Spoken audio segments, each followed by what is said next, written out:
একদম ঝটপট করে চিকেন কোরমার রেসিপি তোমাদের সাথে শেয়ার করছি, আমি যেভাবে বানাই আর কি। তো প্রথমে পেঁয়াজগুলো কুচি করে আমি লাল লাল করে ভেজে নিয়েছি, বেশ কিছুটা পেঁয়াজ নিয়েছি।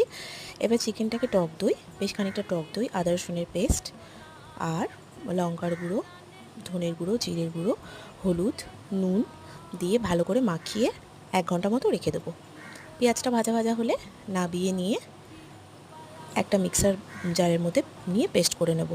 এবার ওই তেলের মধ্যে দিলাম আমি গোটা গরম মশলা, তারপরে ওই ম্যারিনেট করা চিকেনটা দিয়ে ভালো করে নাড়তে থাকবো চাপা দিয়ে দিয়ে। এবার যখন জল তো ছাড়বেই, টক দই দিয়েছি, এবার জলটা একটু শুকিয়ে গেলে তখন এর মধ্যে পেঁয়াজের যে পেস্টটা ছিল, মানে পেঁয়াজের বেরেস্তার পেস্টটা, ওটা দিয়ে দেবো।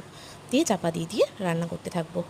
যখন মাংস থেকে তেল ছেড়ে আসবে তখন 1 চামচ কেওড়া জল আর ওই গরম মশলার গুঁড়ো ছড়িয়ে দিয়ে, মিঠা তো দিতে পারো, আমি দিই না,